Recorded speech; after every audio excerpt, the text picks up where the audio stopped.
Science of Getting Rich by Wallace D. Wattles.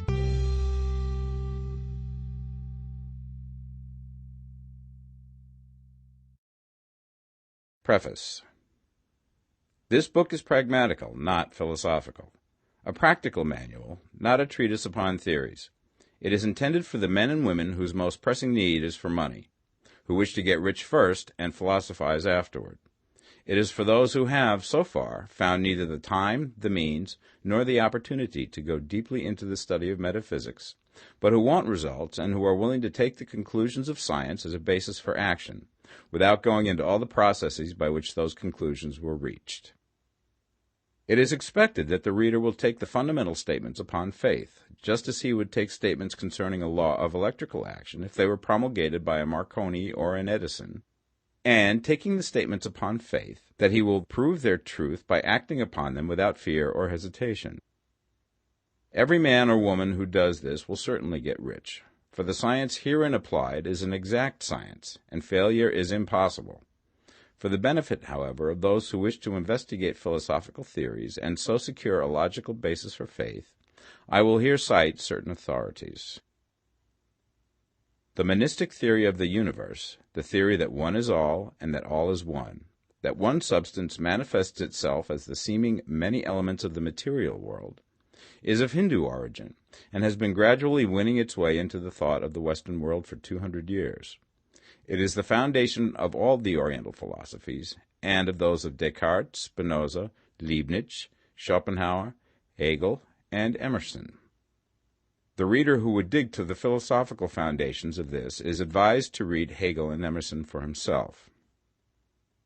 In writing this book, I have sacrificed all other considerations to plainness and simplicity of style, so that all might understand. The plan of action laid down herein was deduced from the conclusions of philosophy. It has been thoroughly tested and bears the supreme test of practical experiment. It works. If you wish to know how the conclusions were arrived at, read the writings of the authors mentioned above. And if you wish to reap the fruits of their philosophies in actual practice, read this book and do exactly as it tells you to do. The author. Chapter 1. The Right to be Rich. Whatever may be said in praise of poverty, the fact remains that it is not possible to live a really complete or successful life unless one is rich. No man can rise to his greatest possible height in talent or soul development unless he has plenty of money. For to unfold the soul and to develop talent he must have many things to use, and he cannot have these things unless he has money to buy them with. A man develops in mind, soul, and body by making use of these things, and society is so organized that man must have money in order to become the possessor of things. Therefore, the basis of all advancement for man must be the science of getting rich. The object of all life is development, and everything that lives has an inalienable right to all the development it is capable of attaining. Man's right to life means his right to have the free and unrestricted use of all things which may be necessary to his fullest mental, spiritual, and physical unfoldment, or, in other words, his right to be rich. I shall not speak of riches in a figurative way. To be really rich does not mean to be satisfied or contented with a little. No man ought to be satisfied with little if he is capable of using and enjoying more. The purpose of nature is the advancement and unfoldment of life, and every man should have all that can contribute to the power, elegance, beauty, and richness of life. To be content with less is sinful. The man who owns all he wants for the living of all the life he is capable of living is rich, and no man who has not plenty of money can have all he wants. Life has advanced so far and become so complex that even the most ordinary man or woman requires a great amount of wealth in order to live in a manner that even approaches completeness. Every person naturally wants to become all that they are capable of becoming. This desire to realize innate possibilities is inherent in human nature. We cannot help wanting to be all that we can be. Success in life is becoming what you want to be. You can become what you want to be only by making use of things, and you can have the free use of things only as you become rich enough to buy them. To understand the science of getting rich is therefore the most essential of all knowledge. There is nothing wrong in wanting to get rich. The desire for riches is really the desire for a richer, fuller, and more abundant life, and that desire is praiseworthy. The man who does not desire to live more abundantly is abnormal, and so the man who does not desire to have money enough to buy all he wants is abnormal. There are three motives for which we live. We live for the body, we live for the mind, we live for the soul. No one of these is better or holier than the other. All are alike desirable, and no one of the three, body, mind, or soul, can live fully if either of the others is cut short of full life and expression. It is not right or noble to live only for the soul and deny mind or body, and it is wrong to live for the intellect and deny body or soul. We are all acquainted with the loathsome consequences of living for the body and denying both mind and soul, and we see that real life means the complete expression of all that man can give forth through body, mind, and soul. Whatever he can say, no man can be really happy or satisfied unless his body is living fully in every function, and unless the same is true of his mind and his soul. Wherever there is unexpressed possibility, or function not performed, there is unsatisfied desire. Desire is possibility seeking expression, or function seeking performance. Man cannot live fully in body without good food, comfortable clothing, and warm shelter, and without freedom from excessive toil. Rest and recreation are also necessary to his physical life. He cannot live fully in mind without books and time to study them, without opportunity for travel and observation, or without intellectual companionship. To live fully in mind, he must have intellectual recreations, and must surround himself with all the objects of art and beauty he is capable of using and appreciating. To live fully in soul, man must have love, and love is denied expression by poverty. A man's highest happiness is found in the bestowal of benefits on those he loves. Love finds its most natural and spontaneous expression in giving. The man who has nothing to give cannot fill his place as a husband or father, as a citizen or as a man. It is in the use of material things that a man finds full life for his body, develops his mind, and unfolds his soul. It is therefore of supreme importance to him that he should be rich. It is perfectly right that you should desire to be rich. If you are a normal man or woman, you cannot help doing so. It is perfectly right that you should give your best attention to the science of getting rich, for it is the noblest and most necessary of all studies. If you neglect this study, you are derelict in your duty to yourself, to God, and humanity, for you can render to God and humanity no greater service than to make the most of yourself. Chapter 2. There is a science of getting rich. There is a science of getting rich, and it is an exact science, like algebra or arithmetic. There are certain laws which govern the process of acquiring riches. Once these laws are learned and obeyed by any man, he will get rich with mathematical certainty. The ownership of money and property comes as a result of doing things in a certain way. Those who do things in this certain way, whether on purpose or accidentally, get rich, while those who do not do things in this certain way, no matter how hard they work or how able they are, remain poor. It is a natural law that like causes always produce like effects, and therefore any man or woman who learns to do things in this certain way will infallibly get rich. That the above statement is true is shown by the following facts. Getting rich is not a matter of environment, for if it were, all the people in certain neighborhoods would become wealthy. The people of one city would all be rich, while those of other towns would all be poor. Or the inhabitants of one state would roll in wealth, and those of an adjoining state would be in poverty. But everywhere we see rich and poor living side by side, in the same environment, and often engaged in the same vocations. When two men are in the same locality and in the same business, and one gets rich while the other remains poor, it shows that getting rich is not primarily a matter of environment. Some environments may be more favorable than others, but when two men in the same business are in the same neighborhood, and one gets rich while the other fails, it indicates that getting rich is the result of doing things in a certain way.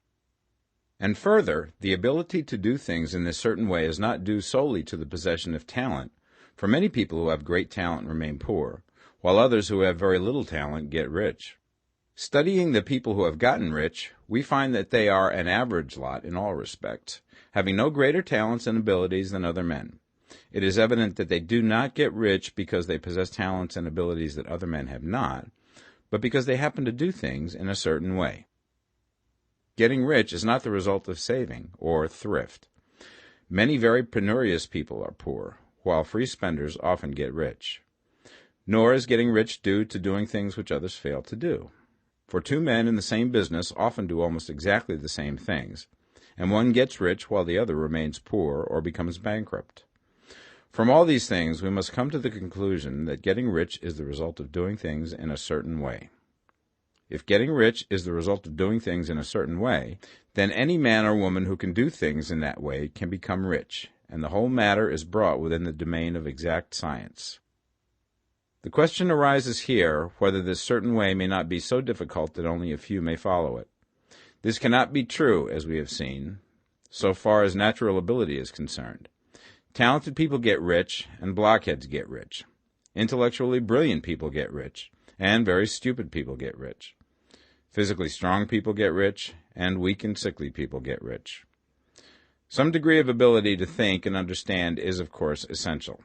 But insofar natural ability is concerned, any man or woman who has sense enough to read and understand these words can certainly get rich. Also, we have seen that it is not a matter of environment. Location counts for something.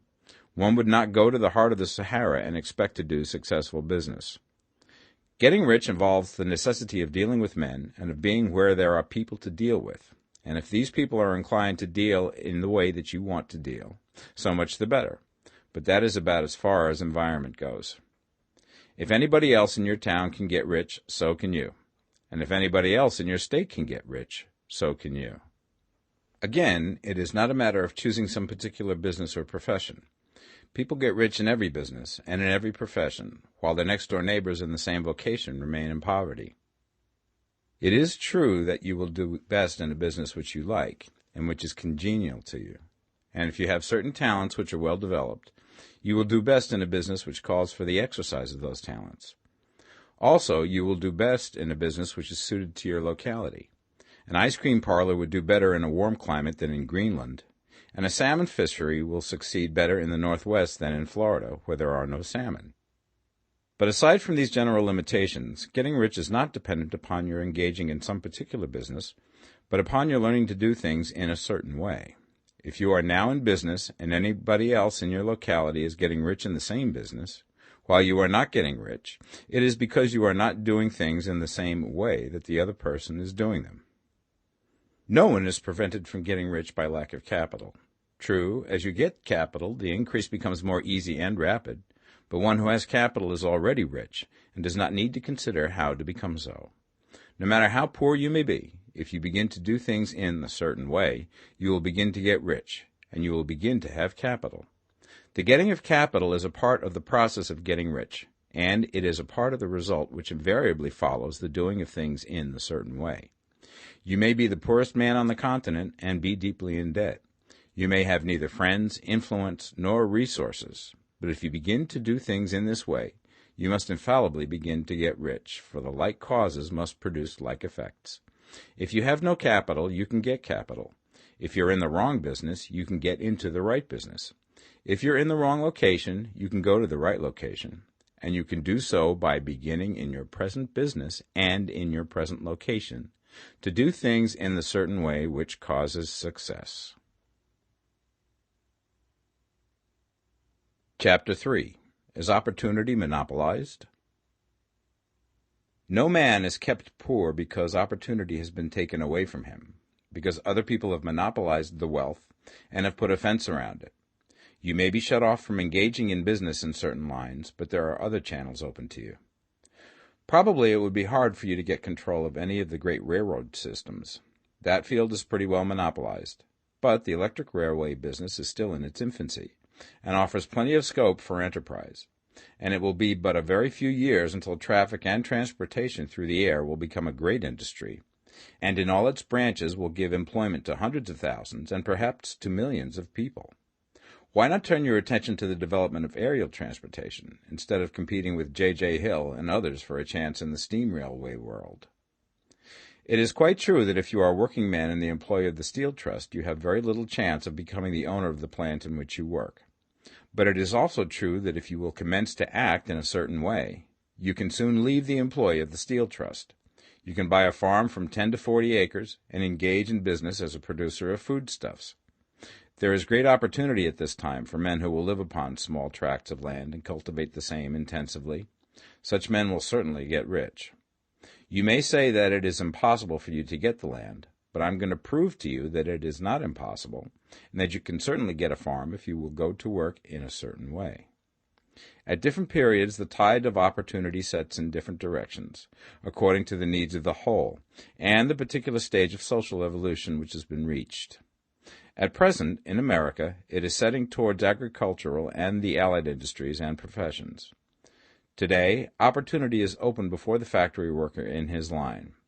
It is open before the businessman who supplies the farmer more than before the one who supplies the factory worker, and before the professional man who waits upon the farmer more than before the one who serves the working class. There is an abundance of opportunity for the man who will go with the tide instead of trying to swim against it. So the factory workers, either as individuals or as a class, are not deprived of opportunity. The workers are not being kept down by their masters. They are not being ground by the trusts and combinations of capital. As a class, they are where they are because they do not do things in a certain way. If the workers of America chose to do so, they could follow the example of their brothers in Belgium and other countries and establish great department stores and cooperative industries. They could elect men of their own class to office and pass laws favoring the development of such cooperative industries, and in a few years they could take peaceable possession of the industrial field. The working class may become the master class whenever they will begin to do things in a certain way. The law of wealth is the same for them as it is for all others. This they must learn, and they will remain where they are as long as they continue to do as they do. The individual worker, however, is not held down by the ignorance or the mental slothfulness of his class. He can follow the tide of opportunity to riches, and this book will tell him how. No one is kept in poverty by a shortness in the supply of riches. There is more than enough for all. A palace as large as the Capitol in Washington might be built for every family on earth from the building material in the United States alone, and under intensive cultivation, this country would produce wool, cotton, linen, and silk enough to clothe each person in the world finer than Solomon was arrayed in all his glory, together with food enough to feed them all luxuriously. The visible supply is practically inexhaustible, and the invisible supply really is inexhaustible. Everything you see on earth is made from one original substance, out of which all things proceed. New forms are constantly being made, and older ones are dissolving, but all are shapes assumed by one thing. There is no limit to the supply of formless stuff or original substance. The universe is made out of it, but it was not all used in making the universe. The spaces in, through, and between the forms of the visible universe are permeated and filled with the original substance, with the formless stuff, with the raw material of all things. 10,000 times as much has been made might still be made, and even then we should not have exhausted the supply of universal raw material. No man, therefore, is poor because nature is poor, or because there is not enough to go around. Nature is an inexhaustible storehouse of riches. The supply will never run short. Original substance is alive with creative energy and is constantly producing more forms. When the supply of building material is exhausted, more will be produced. When the soil is exhausted so that foodstuffs and materials for clothing will no longer grow upon it, it will be renewed or more soil will be made. When all the gold and silver has been dug from the earth, if man is still in such a stage of social development that he needs gold and silver, more will be produced from the formless. The formless stuff responds to the needs of man. It will not let him be without any good thing. This is true of man collectively. The race as a whole is always abundantly rich, and if individuals are poor, it is because they do not follow the certain way of doing things which makes the individual man rich. The formless stuff is intelligent. It is stuff which thinks. It is alive and is always impelled towards more life. It is the natural and inherent impulse of life to seek to live more. It is the nature of intelligence to enlarge itself, and of consciousness to seek to extend its boundaries and find fuller expression. The universe of forms has been made by formless living substance, throwing itself into form in order to express itself more fully. The universe is a great living presence, always moving inherently towards more life and fuller functioning. Nature is formed for the advancement of life. Its impelling motive is the increase of life. For this cause, everything which can possibly minister to life is bountifully provided. There can be no lack unless God is to contradict himself and nullify his own works. You are not kept poor by lack in the supply of riches. It is a fact which I shall demonstrate a little further on, that even the resources of the formless supply are at the command of the man or woman who will act and think in a certain way. Chapter 4. The first principle in the science of getting rich. Thought is the only power which can produce tangible riches from the formless substance. The stuff from which all things are made is a substance which thinks, and a thought of form in this substance produces the form. Original substance moves according to its thoughts. Every form and process you see in nature is the visible expression of a thought in original substance. As the formless stuff thinks of a form, it takes that form. As it thinks of a motion, it makes that motion. That is the way all things were created. We live in a thought world, which is part of a thought universe. The thought of a moving universe extended through formless substance, and the thinking stuff moving according to that thought, took the form of systems of planets and maintains that form. Thinking substance takes the form of its thought and moves according to that thought. Holding the idea of a circling system of suns and worlds, it takes the form of these bodies and moves them as it thinks. Thinking the form of a slow-growing oak tree, it moves accordingly and produces the tree, though centuries may be required to do the work. In creating, the formless seems to move according to the lines of motion it has established. The thought of an oak tree does not cause the instant formation of a full-grown tree, but it does start in motion the forces which will produce the tree, along established lines of growth. Every thought of form held in thinking substance causes the creation of the form, but always, or at least generally, along lines of growth and action already established. The thought of a house of a certain construction, if it were impressed upon formless substance, might not cause the instant formation of the house, but it would cause the turning of creative energies already working in trade and commerce into such channels as to result in the speedy building of the house. And if there were no existing channels through which the creative energy could work, then the house would be formed directly from primal substance, without waiting for the slow processes of the organic and inorganic world. No thought of form can be impressed upon original substance without causing the creation of the form. Man is a thinking center and can originate thought. All the forms that man fashions with his hands must first exist in his thought. He cannot shape a thing until he has thought that thing. And so far, man has confined his efforts wholly to the work of his hands. He has applied manual labor to the world of forms, seeking to change or modify those already existing. He has never thought of trying to cause the creation of new forms by impressing his thoughts upon formless substance. When man has a thought form, he takes material from the forms of nature and makes an image of the form which is in his mind. He has so far made little or no effort to cooperate with formless intelligence, to work with the Father. He has not dreamed that he can do what he seeth the Father doing. Man reshapes and modifies existing forms by manual labor. He has given no attention to the question whether he may not produce things from formless substance by communicating his thoughts to it. We propose to prove that he may do so, to prove that any man or woman may do so, and to show how. As our first step, we must lay down the three fundamental propositions. First, we assert that there is one original formless stuff, or substance, from which all things are made. All the seemingly many elements are but different presentations of one element. All the many forms found in organic and inorganic nature are but different shapes made from the same stuff. And this stuff is thinking stuff. A thought held in it produces the form of the thought. Thought, in thinking substance, produces shapes. Man is a thinking center, capable of original thought. If a man can communicate his thought to original thinking substance, he can cause the creation or formation of the thing he thinks about. To summarize this, there is a thinking stuff from which all things are made, and which, in its original state, permeates, penetrates, and fills the interspaces of the universe. A thought in this substance produces the thing that is imaged by the thought. Man can form things in his thought, and by impressing his thought upon formless substance, can cause the thing he thinks about to be created.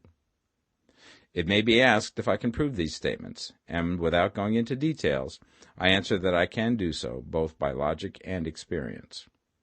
Reasoning back from the phenomena of form and thought, I come to one original thinking substance, and reasoning forward from that thinking substance, I come to man's power to cause the formation of the thing he thinks about. And by experiment, I find the reasoning true, and this is my strongest proof.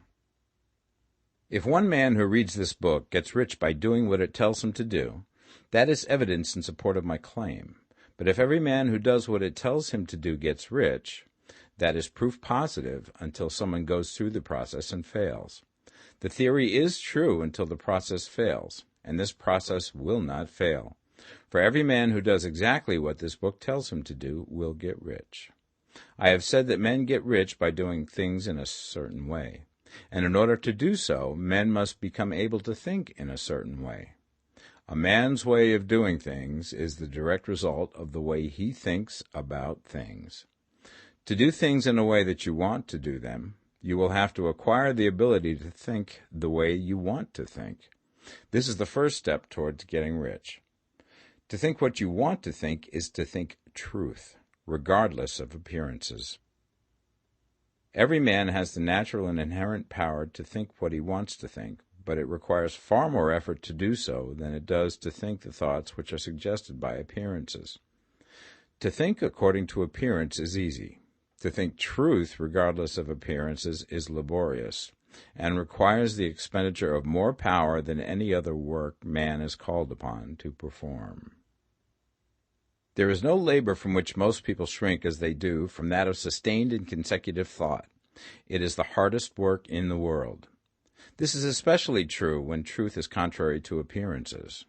Every appearance in the visible world tends to produce a corresponding form in the mind which observes it, and this can only be prevented by holding the thought of the truth.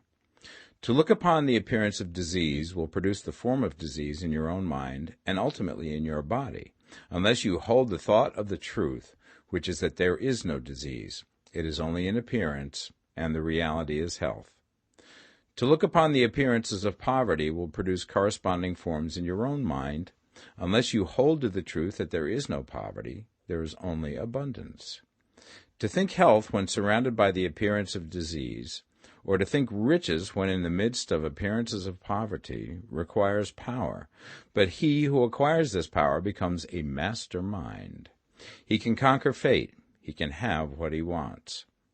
This power can only be acquired by getting hold of the basic fact which is behind all appearances, and that fact is that there is one thinking substance, from which and by which all things are made. Then we must grasp the truth that every thought held in this substance becomes a form, and that man can so impress his thoughts upon it as to cause them to take form and become visible things. When we realize this, we lose all doubt and fear, for we know that we can create what we want to create, and we can get what we want to have, and can become what we want to be. As a first step towards getting rich, you must believe the three fundamental statements given previously in this chapter, and in order to emphasize them, I repeat them here. There is a thinking stuff from which all things are made, and which, in its original state, permeates, penetrates, and fills the interspaces of the universe. A thought in this substance produces the thing that is imaged by the thought. Man can form things in his thought, and, by impressing his thought upon formless substance, can cause the thing he thinks about to be created. You must lay aside all other concepts of the universe than this monistic one, and you must dwell upon this until it is fixed in your mind and has become your habitual thought. Read these creed statements over and over again. Fix every word upon your memory, and meditate upon them until you firmly believe what they say. If a doubt comes to you, cast it aside as a sin. Do not listen to arguments against this idea. Do not go to churches or lectures where a contrary concept of things is taught or preached. Do not read magazines or books which teach a different idea. If you get mixed up in your faith, all your efforts will be in vain. Do not ask why these things are true, nor speculate as to how they can be true. Simply take them on trust. The science of getting rich begins with the absolute acceptance of this faith. Chapter 5. Increasing Life. You must get rid of the last vestige of the old idea that there is a deity whose will it is that you should be poor, or whose purposes may be served by keeping you in poverty. The intelligent substance which is all, and in all, which lives in all and lives in you, is a consciously living substance. Being a consciously living substance, it must have the nature and inherent desire of every living intelligence for increase of life. Every living thing must continually seek for the enlargement of its life, because life, in the mere act of living, must increase itself. A seed, dropped into the ground, springs into activity, and in the act of living produces 100 more seeds. Life, by living, multiplies itself. It is forever becoming more. It must do so if it continues to be at all. Intelligence is under the same necessity for continuous increase. Every thought we think makes it necessary for us to think another thought. Consciousness is continually expanding. Every fact we learn leads us to the learning of another fact. Knowledge is continually increasing. Every talent we cultivate brings to the mind the desire to cultivate another talent. We are subject to the urge of life, seeking expression, which ever drives us on to know more, to do more, and to be more. In order to know more, do more, and be more, we must have more. We must have things to use, for we learn and do and become only by using things. We must get rich so that we can live more. The desire for riches is simply the capacity for larger life seeking fulfillment. Every desire is the effort of an unexpressed possibility to come into action. It is power seeking to manifest which causes desire. That which makes you want more money is the same as that which makes the plant grow. It is life, seeking fuller expression. The one living substance must be subject to this inherent law of all life. It is permeated with the desire to live more. That is why it is under the necessity of creating things.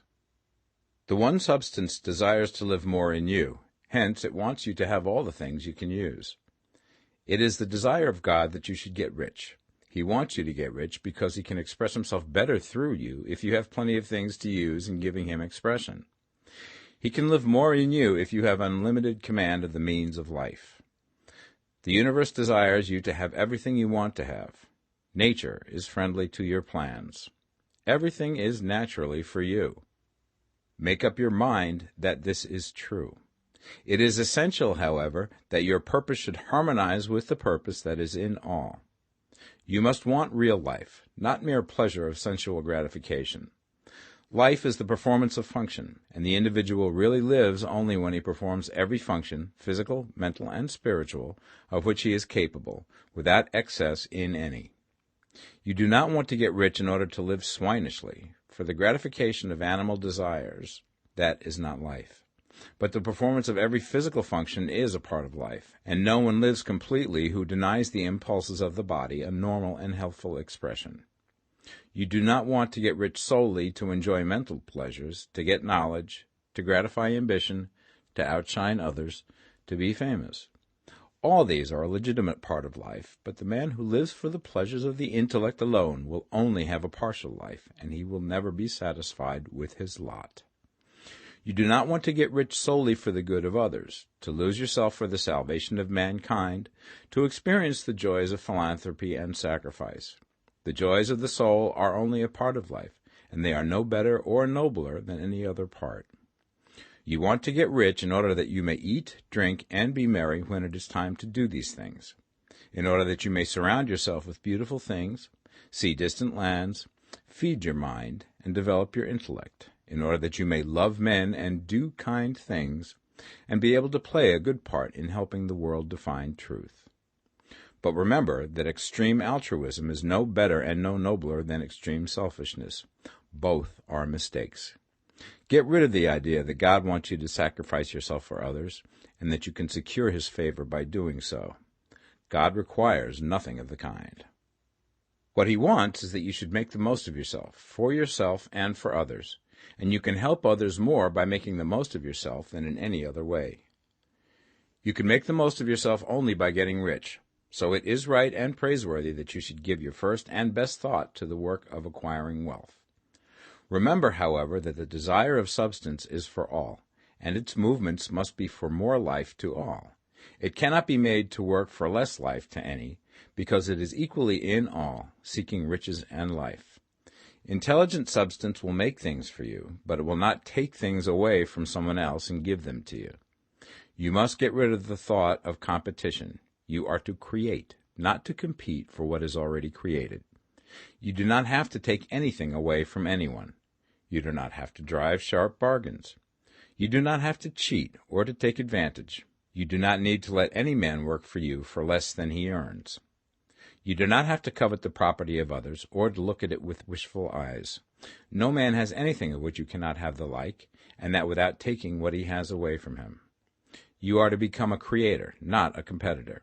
You are going to get what you want, but in such a way that when you get it, every other man will have more than he has now. I am aware that there are men who get a vast amount of money by proceeding in direct opposition to the statements in the paragraph above, and may add a word of explanation here. Men of the plutocratic type, who become very rich, do so sometimes purely by their extraordinary ability on the plane of competition, and sometimes they unconsciously relate themselves to substance and its great purposes and movements for the general racial upbuilding through industrial evolution. Rockefeller, Carnegie, Morgan, et al. Have been the unconscious agents of the supreme in the necessary work of systematizing and organizing productive industry, and, in the end, their work will contribute immensely towards increased life for all. Their day is nearly over. They have organized production, and will soon be succeeded by the agents of the multitude, who will organize the machinery of distribution. The multimillionaires are like the monster reptiles of the prehistoric eras. They play a necessary part in the evolutionary process, but the same power which produced them will dispose of them, and it is well to bear in mind that they have never been really rich. A record of the private lives of most of this class will show that they have really been the most abject and wretched of the poor. Riches secured on the competitive plane are never satisfactory and permanent. They are yours today and another's tomorrow. Remember, if you are to become rich in a scientific and certain way, you must rise entirely out of the competitive thought. You must never think for a moment that the supply is limited. Just as soon as you begin to think that all the money is being cornered and controlled by bankers and others, and that you must exert yourself to get laws passed to stop this process, and so on, in that moment you drop into the competitive mind, and your power to cause creation is gone for the time being. And what is worse, you will probably arrest the creative movements you have already instituted. Know that there are countless millions of dollars worth of gold in the mountains of the earth, not yet brought to light, and know that if there were not, more would be created from thinking substance to supply your needs. Know that the money you need will come, even if it is necessary for 1,000 men to be led to the discovery of new gold mines tomorrow. Never look at the visible supply. Look always at the limitless riches in formless substance, and know that they are coming to you as fast as you can receive and use them. Nobody, by cornering the visible supply, can prevent you from getting what is yours. So never allow yourself to think for an instant that all the best building spots will be taken before you get ready to build your house, unless you hurry. Never worry about the trusts and combines, and get anxious for fear that they will soon come to own the whole earth.